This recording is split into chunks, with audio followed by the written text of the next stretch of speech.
there's one thing the French national team never lacks, it's superstar talent. French football always brings that much sharper turn of pace. Honestly, this current squad might be one of the most gifted attacking groups the country has ever seen.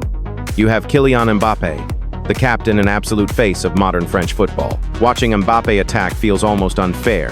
The speed, the movement, that deadly calm finish. At times, he feels like a modern Thierry Henry. Then beside him is Ousmane Dembélé, who finally exploded into the dominant winger so many people knew he could be years ago. After taking home the 2025 Ballon d'Or, Dembélé is at the absolute peak of his powers. Then you throw incredible talents like Olise and Rayan Cherki into the mix. Olise plays with this calm elegance, making everything around him look slow and completely controlled. The way he controls the tempo and glides through tight spaces reminds fans of Michel Platini. His post-match interviews, on the other hand, are completely different. Would you rather get an assist, or do you prefer shooting on your own for the goal? Whatever. Then you have Rayan Cherki. He plays like a true street footballer.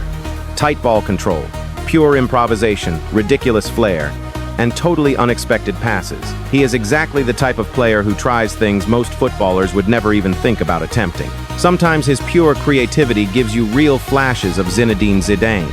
That has always been the magic of French football.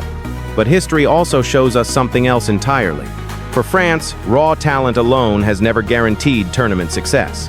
We have seen times where the squad looked absolutely unstoppable on paper, yet completely unstable on the pitch.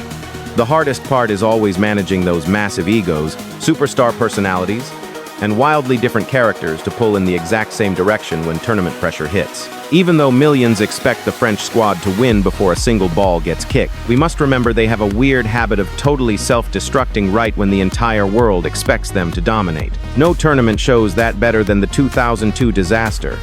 France arrived at the World Cup in South Korea and Japan as undisputed kings of international football. They were the defending world champions. They were also defending European champions, and heavy favorites to win the entire tournament again. On paper, the French squad looked absolutely ridiculous. You had Thierry Henry dominating the Premier League, David Trezeguet scoring for fun, and Djibril Cissé totally tearing apart league defenses. But behind the scenes, the entire atmosphere surrounding the squad grew wildly complacent and arrogant. Players were treated like untouchable global celebrities before the actual tournament had even kicked off. Commercial events, sponsor appearances, photo shoots, huge parties. God, I hope Diddy wasn't there. Everything dragged their focus away from the actual football.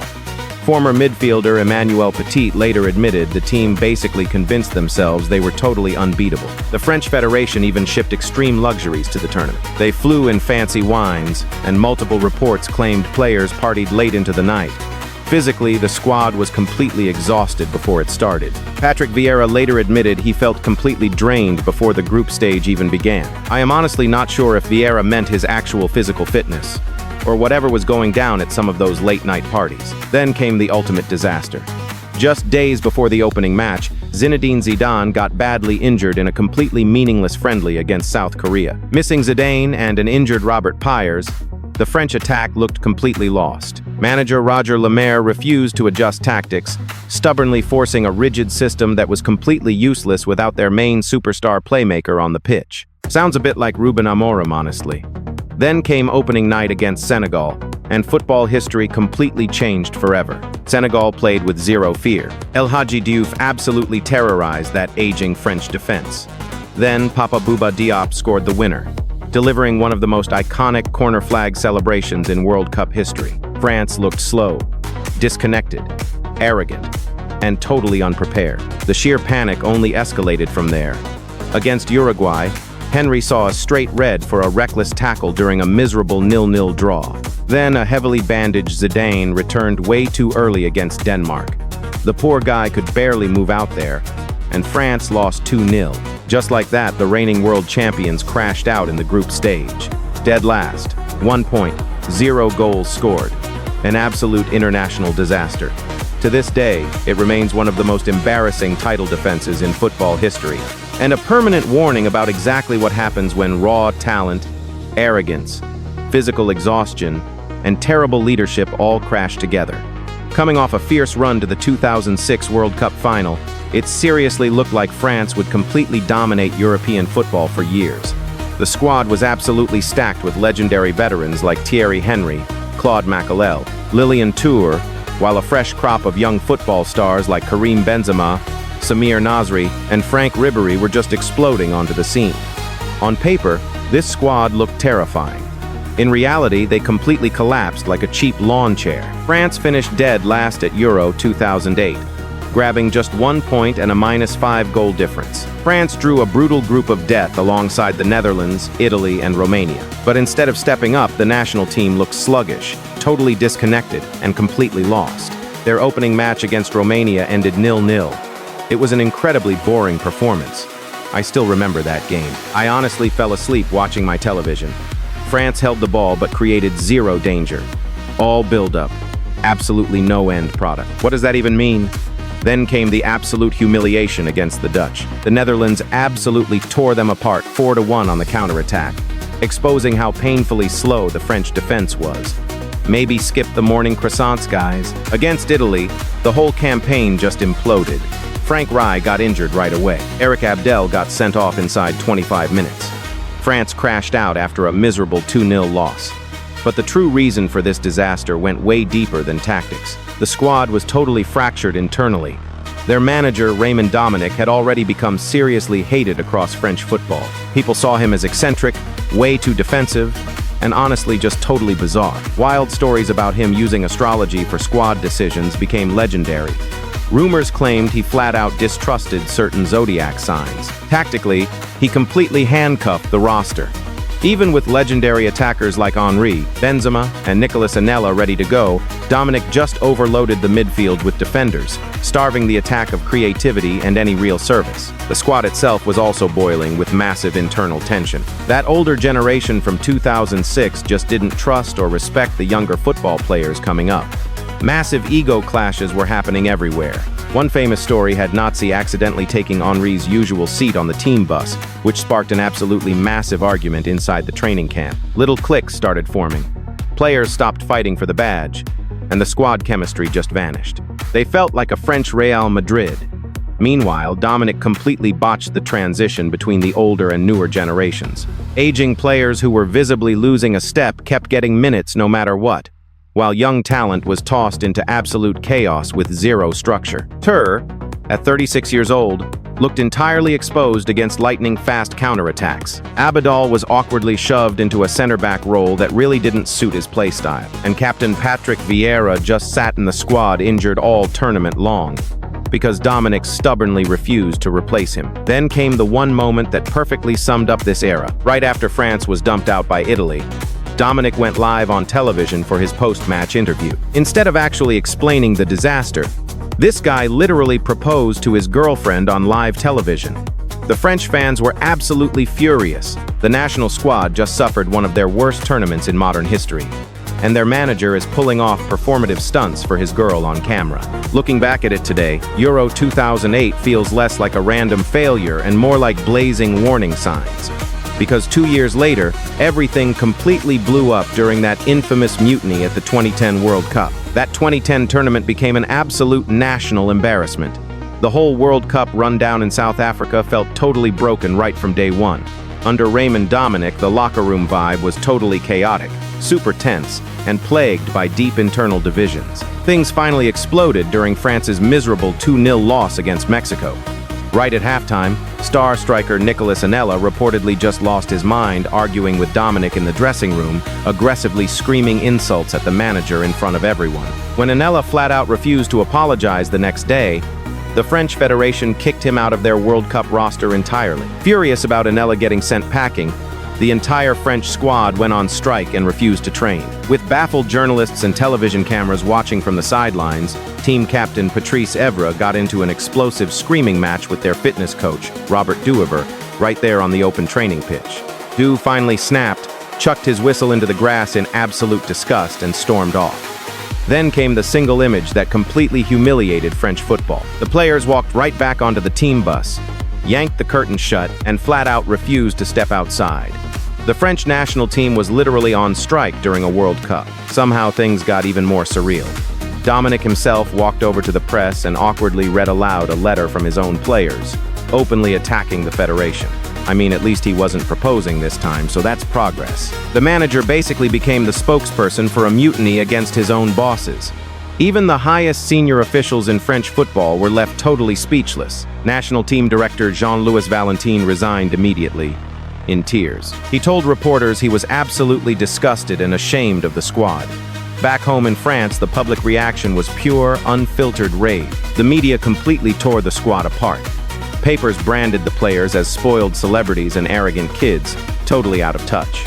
One brutal headline basically read, "It was bad enough fielding the worst side at the tournament.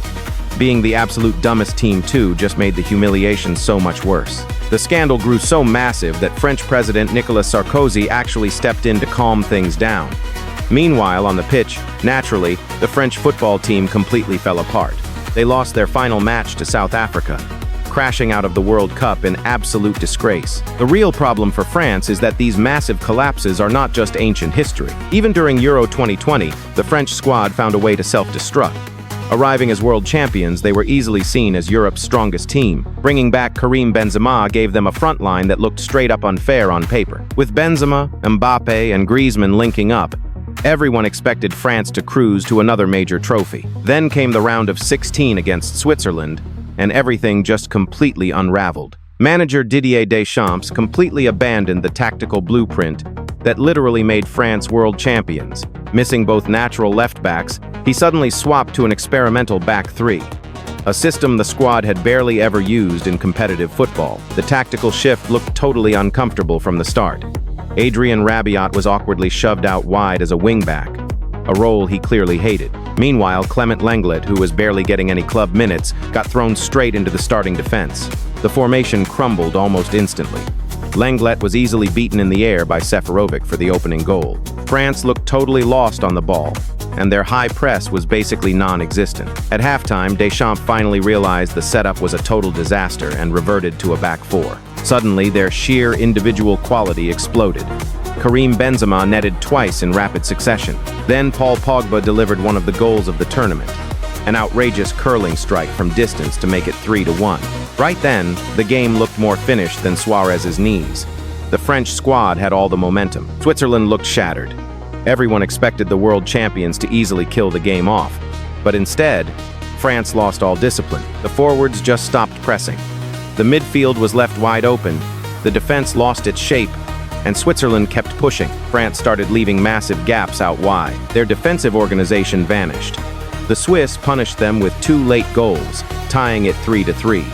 Then things somehow got even more chaotic. While the match spiraled out of control on the pitch, the tension exploded in the stands. Rabiot's mother apparently got into a screaming match with the families of Pogba and Mbappe. She loudly blamed them for the collapse, trashing Mbappe's attitude right in front of the press. It perfectly mirrored the toxic atmosphere surrounding the squad. Way too many egos, too much tension, zero unity. And when the match inevitably hit penalties, all the pressure landed squarely on Mbappe's shoulders. The poster boy of French football had struggled all tournament long without finding the net once. Then his decisive penalty was blocked by Yann Sommer. Just like that, the reigning world champions were out. Historically, France becomes unstoppable when their superstars sacrifice for the badge instead of hunting personal glory. That is exactly what happened at the 1998 World Cup. Playing on home soil, manager Aim Jacquet built a brutally disciplined defensive machine. He anchored it with legends like Lilian Thuram, Blanc, Desailly, and Lizarazu. That rock-solid structure gave Zinedine Zidane the pure freedom to paint as the team's artist. And in the final against Brazil, Zidane delivered one of the greatest performances in football history. He scored 2 massive headers in a dominant 3-0 win.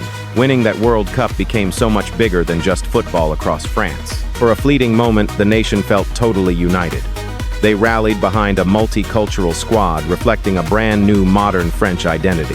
Fast forward 20 years, and France unlocked another winning formula. At the 2018 World Cup in Russia, Didier Deschamps realized something massive.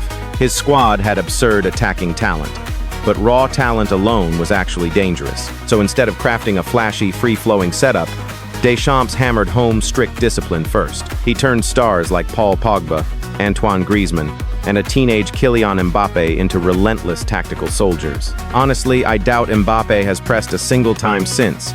France defended as a tight unit, They countered with blinding speed and looked mentally unbreakable. They survived an absolute 4-3 war against Argentina in the round of 16. They eventually crushed Croatia 4-2 in the final.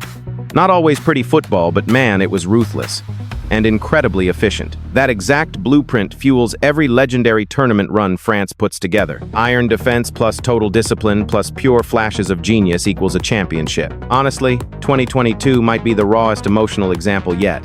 France went to Qatar totally buried under injuries and dark clouds of doubt. Massive stars kept dropping out before a single ball was kicked.